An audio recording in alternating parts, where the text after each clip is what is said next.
अथ श्री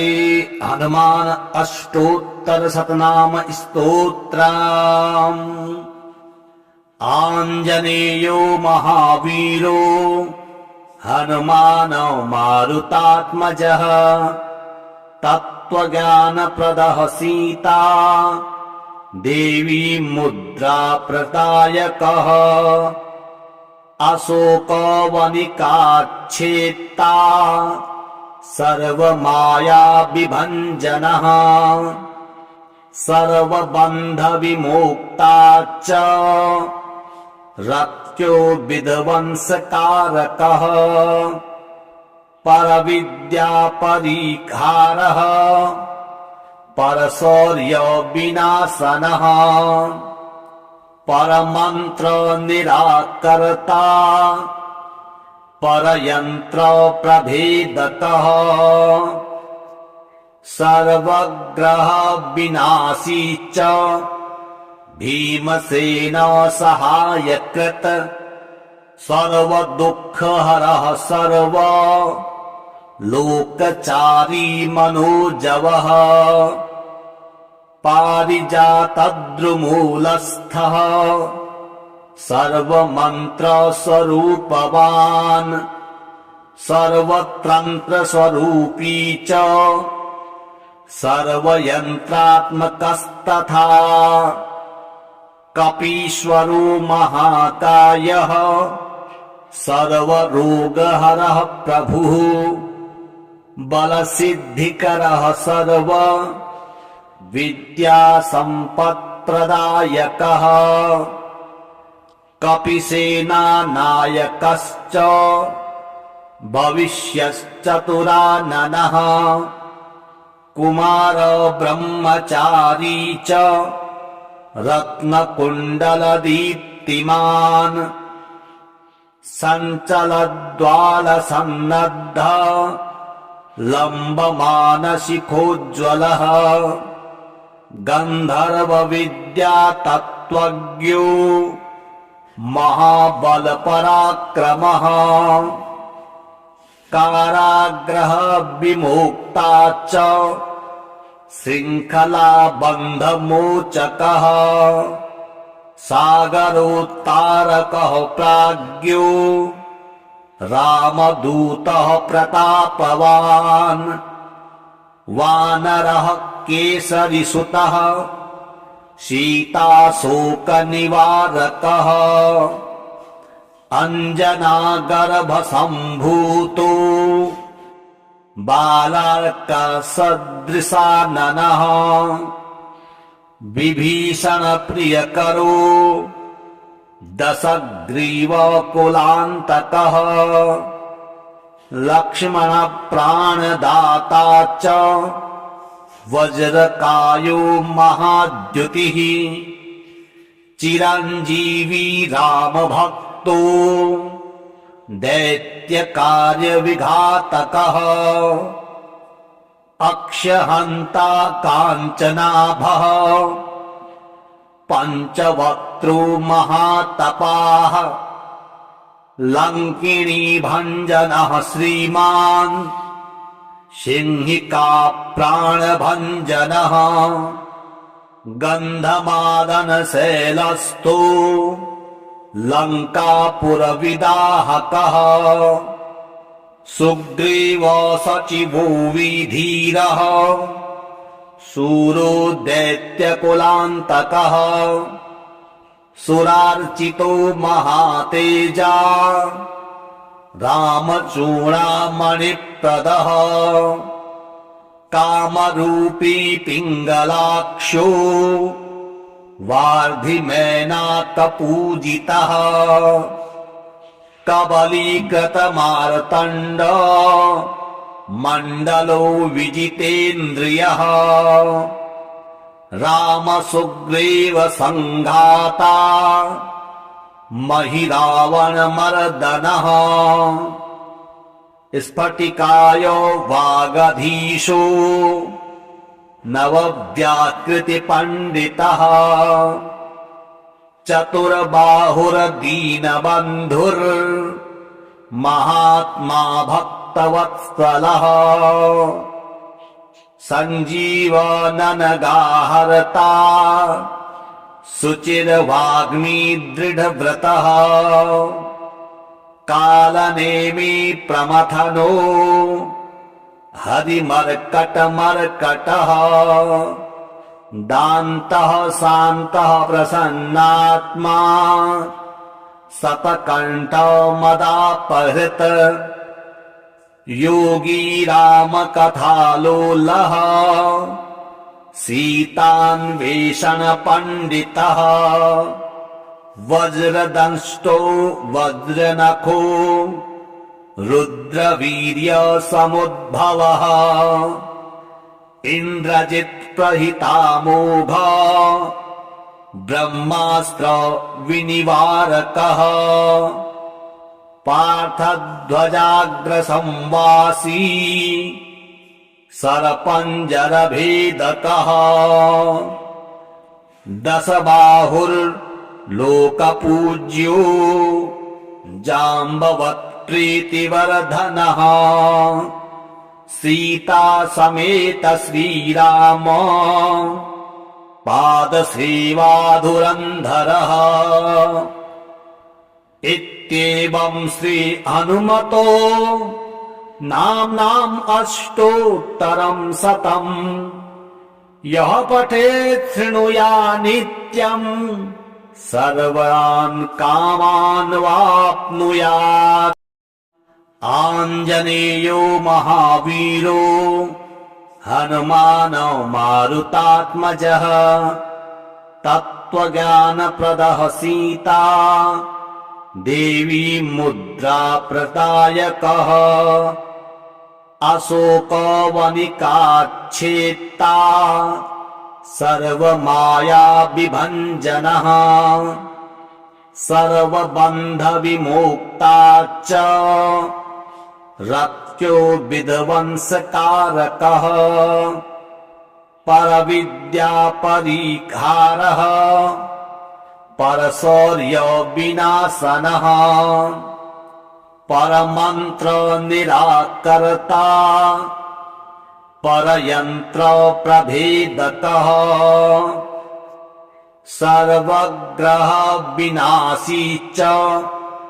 भीमसेन सहायकृत सर्वदुःखहरः सर्व लोकचारी मनोजवः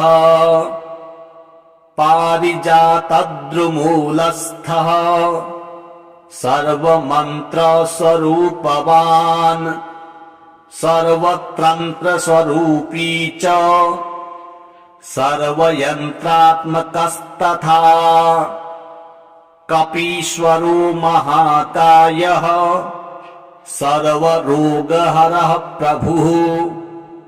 बलसिद्धिकरः सर्व विद्यासम्पत्प्रदायकः कपिसेनानायकश्च भविष्यश्चतुराननः कुमार ब्रह्मचारी च रत्नकुण्डलदीप्तिमान् सञ्चलद्वालसन्नद्ध लम्बमानशिखोज्ज्वलः गन्धर्वविद्यातत्त्वज्ञो महाबलपराक्रमः काराग्रह विमुक्ता च शृङ्खलाबन्धमोचकः सागरोत्तारकः प्राज्ञो रामदूतः प्रतापवान् वानरः केसरीसुतः सीताशोकनिवारकः अञ्जनागर्भसम्भूतो बालार्कसदृशाननः विभीषणप्रियकरो दशग्रीवकुलान्तकः लक्ष्मणप्राणदाता च वज्रकायो महाद्युतिः चिरञ्जीवी रामभक्तो दैत्यकार्यविघातकः अक्षहन्ता काञ्चनाभः पञ्चवक्त्रो महातपाः लङ्किणी भञ्जनः श्रीमान् सिंहिका प्राणभञ्जनः गन्धमादनशैलस्थो लङ्कापुरविदाहकः सुग्रीवो सचिवो विधीरः शूरो दैत्यकुलान्तकः सुरार्चितो महातेजा रामचूडामणिप्रदः कामरूपी पिङ्गलाक्षो वार्धिमेनाकपूजितः कबलीकृतमार्तण्ड मण्डलो विजितेन्द्रियः रामसुग्रीव सङ्घाता महिरावणमर्दनः स्फटिकायो वागधीशो नवव्याकृतिपण्डितः चतुर्बाहुर्दीनबन्धुर्महात्मा भक्तवत्सलः सञ्जीवननगाहर्ता शुचिर्वाग्मी दृढव्रतः कालनेमी प्रमथनो हरिमर्कटमर्कटः दान्तः शान्तः प्रसन्नात्मा सतकण्ठो मदापहृत योगी रामकथालोलः सीतान्वेषणपण्डितः वज्रदंष्टो वज्रनखो रुद्रवीर्यसमुद्भवः इन्द्रजित्प्रहितामोघः ब्रह्मास्त्र विनिवारकः पार्थध्वजाग्रसंवासी सरपञ्जरभेदकः दशबाहुर्लोकपूज्यो जाम्बवत्प्रीतिवर्धनः सीता समेत श्रीराम पादसेवाधुरन्धरः इत्येवं श्री हनुमतो नाम्नाम् अष्टोत्तरं शतम् यः पठेत् शृणुयात् नित्यम् सर्वान् कामान् वाप्नुयात्। आञ्जनेयो महावीरो हनुमान् मारुतात्मजः तत्त्वज्ञानप्रदः सीता देवी मुद्रा प्रदायकः अशोकवनिकाच्छेत्ता सर्वमाया विभञ्जनः सर्वबन्धविमोक्ता च रत्यो विध्वंसकारकः परविद्यापरिहारः परशौर्यविनाशनः परमन्त्रनिराकर्ता परयन्त्रप्रभेदकः सर्वग्रहविनाशी च भीमसेन सहायकृत सर्वदुःखहरः सर्वलोकचारी मनोजवः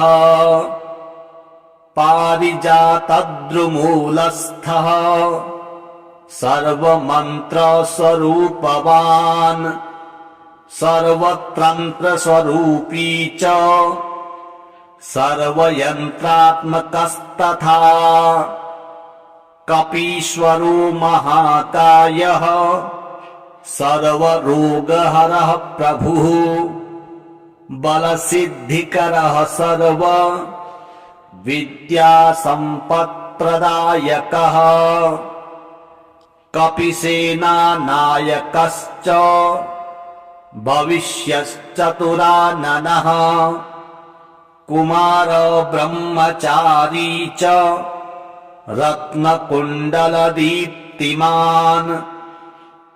सञ्चलद्वालसन्नद्ध लम्बमानशिखोज्ज्वलः गन्धर्वविद्यातत्त्वज्ञो महाबलपराक्रमः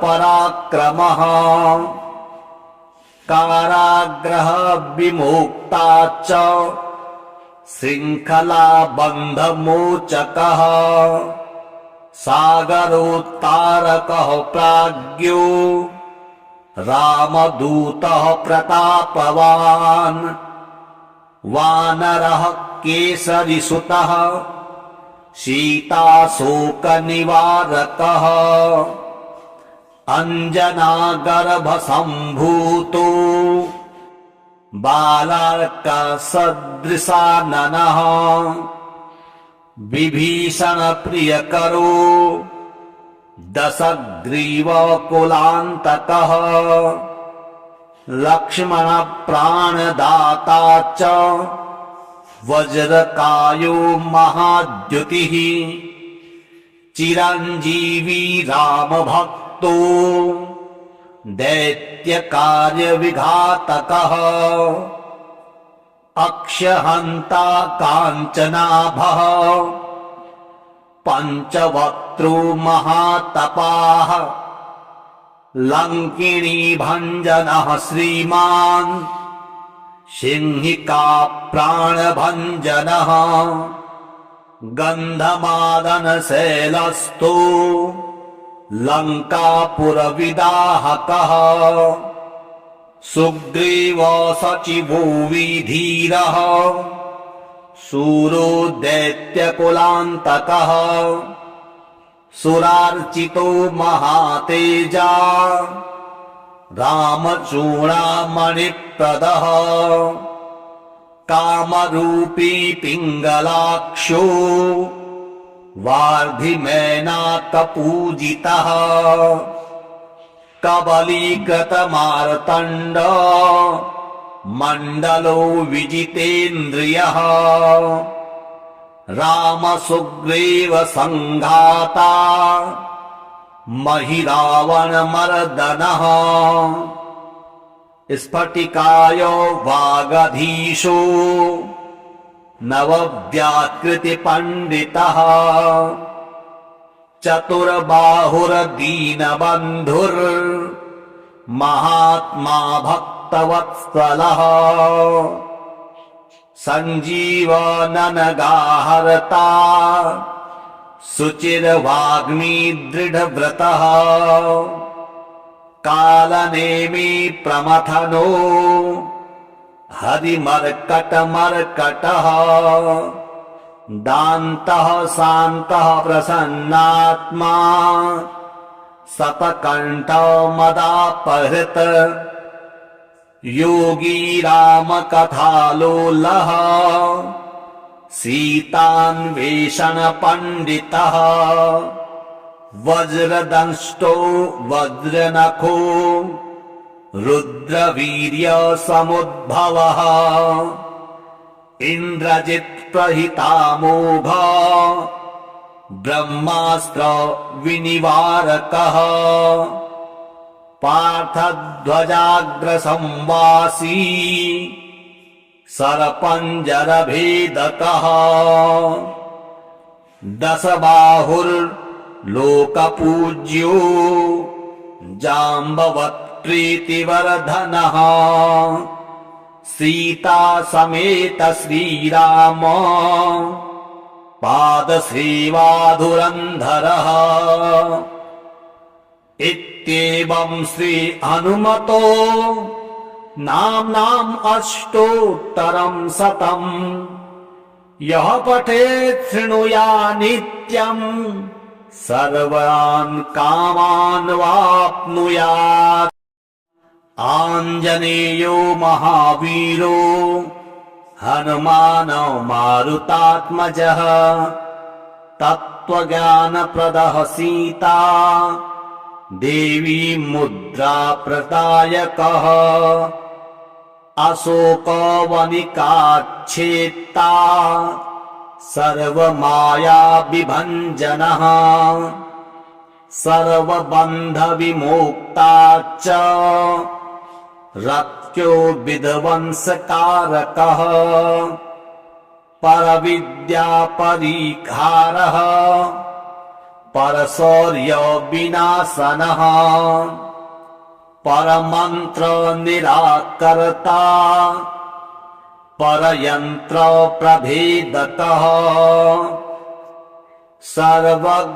सर्वग्रहविनाशी च भीमसेन सहायकृत सर्वदुःखहरः सर्व लोकचारी मनोजवः पारिजातद्रुमूलस्थः सर्वमन्त्रस्वरूपवान् सर्वतन्त्रस्वरूपी च सर्वयन्त्रात्मकस्तथा कपीश्वरो महाकायः सर्वरोगहरः प्रभुः बलसिद्धिकरः सर्व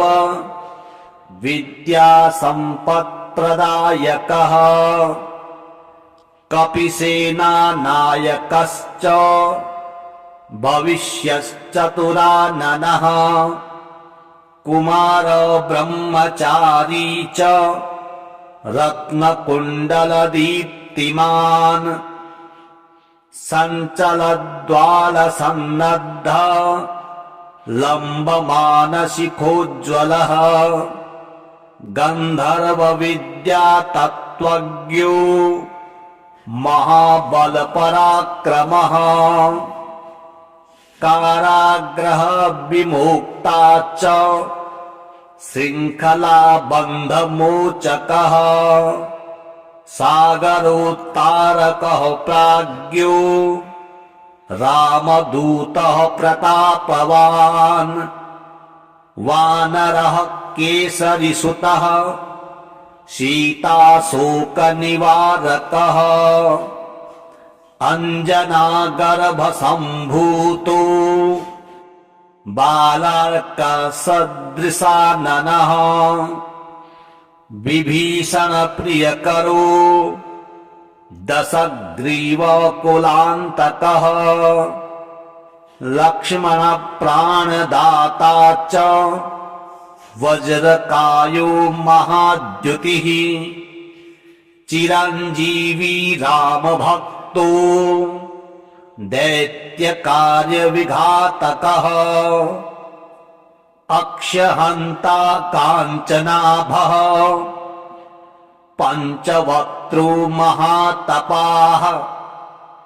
लङ्किणीभञ्जनः श्रीमान् सिंहिका प्राणभञ्जनः गन्धमादनशैलस्थो लङ्कापुरविदाहकः सुग्रीवो सचिवो विधीरः शूरो दैत्यकुलान्तकः सुरार्चितो महातेजा रामचूडामणिप्रदः कामरूपी पिङ्गलाक्षो वार्धिमेनाकपूजितः कबलीकृतमार्तण्ड मण्डलो विजितेन्द्रियः रामसुग्रीव सङ्घाता महिरावणमर्दनः स्फटिकायो वागधीशो नवव्याकृतिपण्डितः चतुर्बाहुर्दीनबन्धुर्महात्मा भक्तवत्सलः सञ्जीवननगाहर्ता शुचिर्वाग्मी दृढव्रतः कालनेमी प्रमथनो हरिमर्कटमर्कटः दान्तः शान्तः प्रसन्नात्मा सतकण्ठो मदापहृत योगी रामकथालोलः सीतान्वेषण पंडितः वज्रदंष्टो वज्रनखो रुद्रवीर्य समुद्भवः इन्द्रजित् प्रहितामोघः ब्रह्मास्त्र विनिवारकः पार्थध्वजाग्रसंवासी सरपञ्जरभेदकः दशबाहुर्लोकपूज्यो जाम्बवत्प्रीतिवर्धनः सीता समेत श्रीराम पादसेवाधुरन्धरः इत्येवं श्री हनुमतो नाम्नाम् अष्टोत्तरं शतम् यः पठेत् शृणुयात् नित्यम् सर्वान् कामान् वाप्नुयात्। आञ्जनेयो महावीरो हनुमान् मारुतात्मजः तत्त्वज्ञानप्रदः सीता देवी मुद्रा प्रदायकः अशोकवनिकाच्छेत्ता सर्वमाया विभञ्जनः सर्वबन्धविमोक्ता च रक्त्यो विध्वंसकारकः परविद्या परिहारः परशौर्य विनाशनः परमंत्र निराकर्ता परयंत्र प्रभेदकः सर्वग्रह विनाशी च भीमसेन सहायकृत सर्वदुःखहरः सर्व लोकचारी मनोजवः पारिजातद्रुमूलस्थः सर्वमन्त्रस्वरूपवान् सर्वतन्त्रस्वरूपी च सर्वयन्त्रात्मकस्तथा कपीश्वरो महाकायः सर्वरोगहरः प्रभुः बलसिद्धिकरः सर्व विद्यासम्पत्प्रदायकः कपिसेनानायकश्च भविष्यश्चतुराननः कुमार ब्रह्मचारी च रत्नकुण्डलदीप्तिमान् सञ्चलद्वालसन्नद्ध लम्बमानशिखोज्ज्वलः गन्धर्वविद्यातत्त्वज्ञो महाबलपराक्रमः काराग्रह विमुक्ता च शृङ्खलाबन्धमोचकः सागरोत्तारकः प्राज्ञो रामदूतः प्रतापवान् वानरः केसरीसुतः सीताशोकनिवारकः अञ्जनागर्भसम्भूतो बालार्कसदृशाननः विभीषणप्रियकरो दशग्रीवकुलान्तकः लक्ष्मणप्राणदाता च वज्रकायो महाद्युतिः चिरञ्जीवी रामभक्तो दैत्यकार्यविघातकः अक्षहन्ता काञ्चनाभः पञ्चवक्त्रो महातपाः लङ्किणी भञ्जनः श्रीमान् सिंहिका प्राणभञ्जनः गन्धमादनशैलस्थो लङ्कापुरविदाहकः सुग्रीव सचिवो विधीरः शूरो दैत्यकुलान्तकः सुरार्चितो महातेजा रामचूडामणिप्रदः कामरूपी पिङ्गलाक्षो वार्धिमेनाकपूजितः कबलीकृतमार्तण्ड मण्डलो विजितेन्द्रियः रामसुग्रीव सङ्घाता महिरावणमर्दनः स्फटिकायो वागधीशो नवव्याकृतिपण्डितः चतुर्बाहुर्दीनबन्धुर्महात्मा भक्तवत्सलः सञ्जीवननगाहर्ता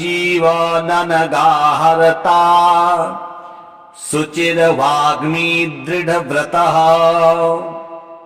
कालनेमी प्रमथनो हरिमर्कटमर्कटः दान्तः शान्तः प्रसन्नात्मा शतकण्ठमदापहृत योगी रामकथालोलः सीतान्वेषणपण्डितः वज्रदंष्टो वज्रनखो रुद्रवीर्यसमुद्भवः इन्द्रजित्प्रहितामोघ ब्रह्मास्त्र विनिवारकः पार्थध्वजाग्रसंवासी सरपञ्जरभेदकः दशबाहुर्लोकपूज्यो जाम्बवत्प्रीतिवर्धनः सीता समेत श्रीराम पादसेवाधुरन्धरः इत्येवं श्री हनुमतो नाम्नाम् अष्टोत्तरं शतम् यः पठेत् शृणुया नित्यम् सर्वान् कामान् वाप्नुयात्। आञ्जनेयो महावीरो हनुमान् मारुतात्मजः तत्त्वज्ञानप्रदः सीता देवी मुद्रा प्रदायकः अशोकवनिकाच्छेत्ता सर्वमाया विभञ्जनः सर्वबन्धविमोक्ता च रत्यो विध्वंसकारकः परविद्यापरिहारः परशौर्यविनाशनः परमन्त्रनिराकर्ता परयन्त्रप्रभेदकः सर्वग्रहविनाशी च भीमसेन सहायकृत सर्वदुःखहरः सर्व लोकचारी मनोजवः पारिजातद्रुमूलस्थः सर्वमन्त्रस्वरूपवान् सर्वतन्त्रस्वरूपी च सर्वयन्त्रात्मकस्तथा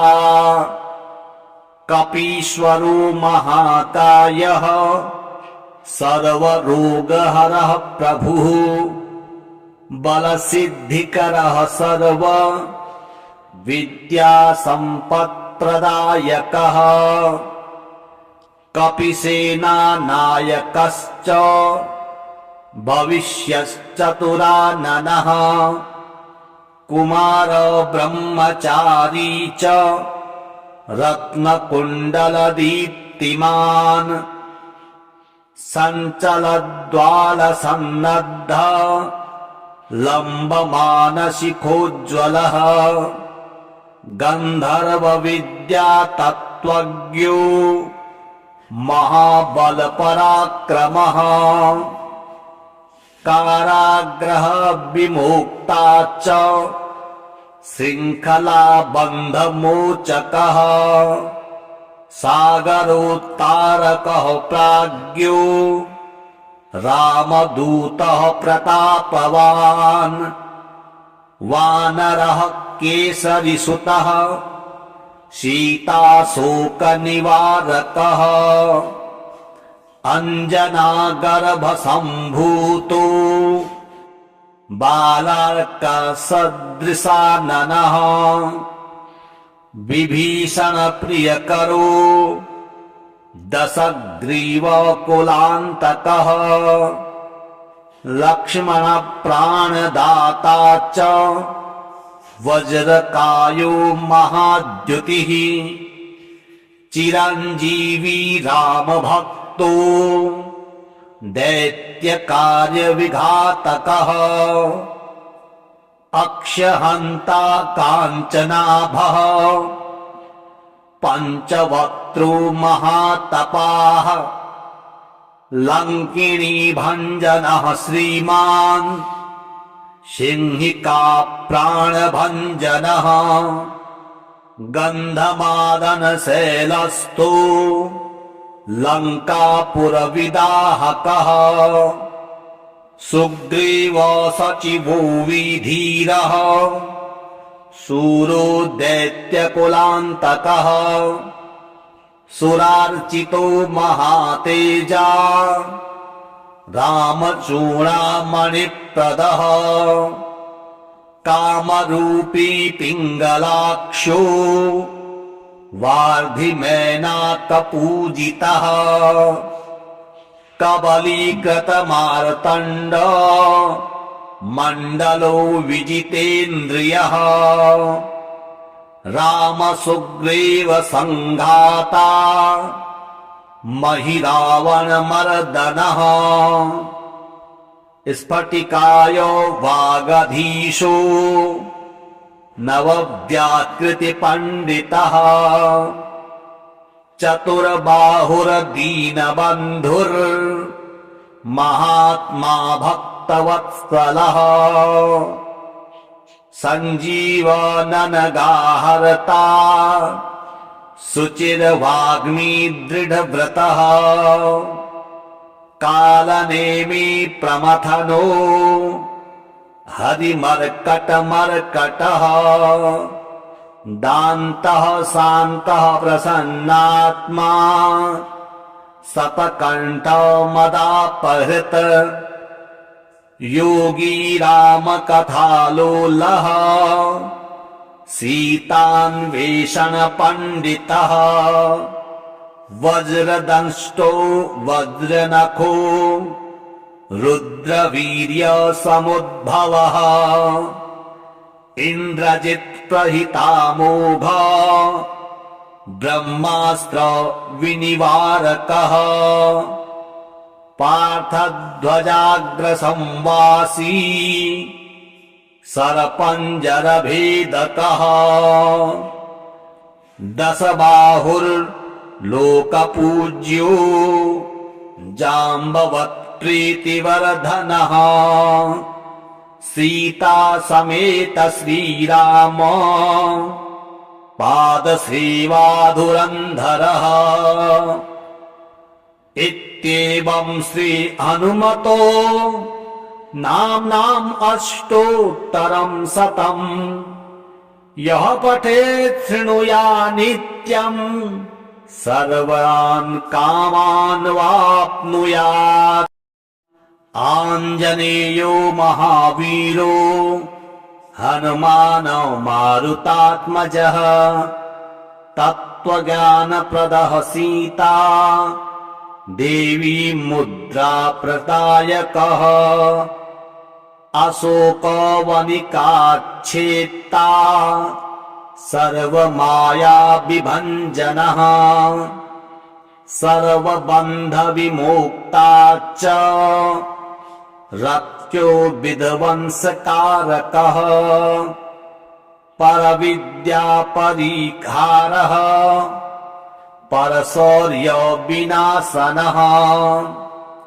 परमन्त्रनिराकर्ता परयन्त्रप्रभेदकः सर्वग्रहविनाशी च भीमसेन सहायकृत् सर्वदुःखहरः सर्व लोकचारी मनोजवः पारिजातद्रुमूलस्थः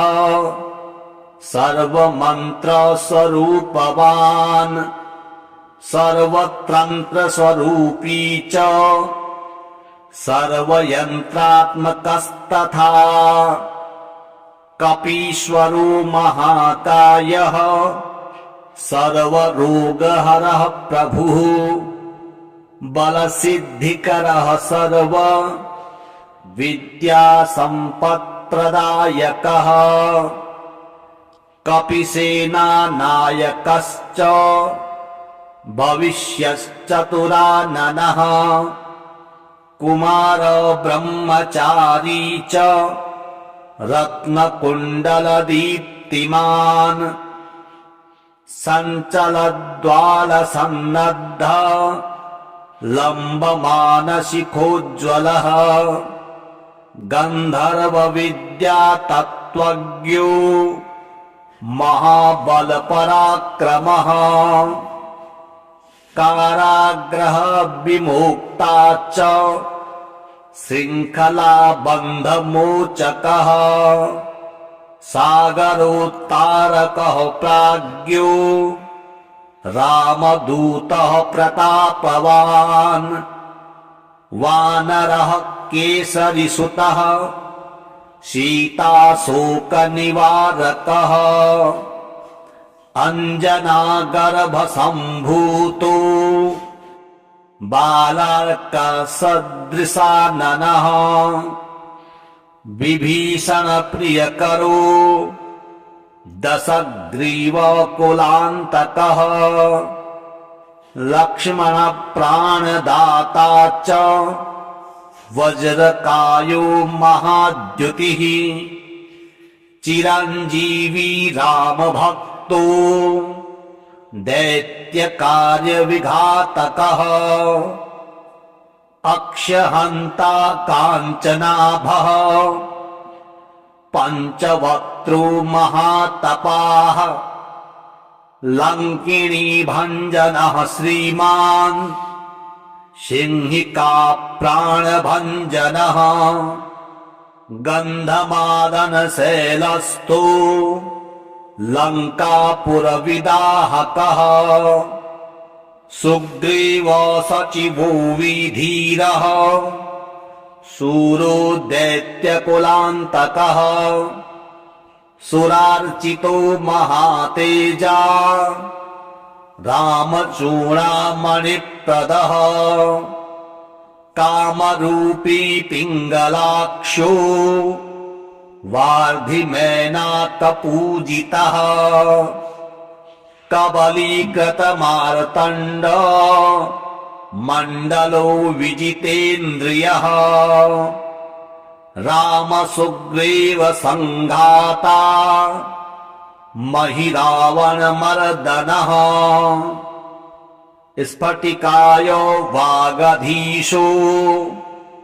नवव्याकृतिपण्डितः चतुर्बाहुर्दीनबन्धुर्महात्मा भक्तवत्सलः सञ्जीवननगाहर्ता शुचिर्वाग्मी दृढव्रतः कालनेमि प्रमथनो हरिमर्कटमर्कटः दान्तः शान्तः प्रसन्नात्मा शतकण्ठ मदापहृत योगी रामकथालोलः सीतान्वेषण पंडितः वज्रदंष्टो वज्रनखो रुद्रवीर्य समुद्भवः इन्द्रजित् प्रहितामोघः ब्रह्मास्त्र विनिवारकः पार्थध्वजाग्रसंवासी सरपञ्जरभेदकः दशबाहुर्लोकपूज्यो जाम्बवत्प्रीतिवर्धनः सीता समेत श्रीराम पादसेवाधुरन्धरः इत्येवं श्री हनुमतो नाम्नाम् अष्टोत्तरं शतम्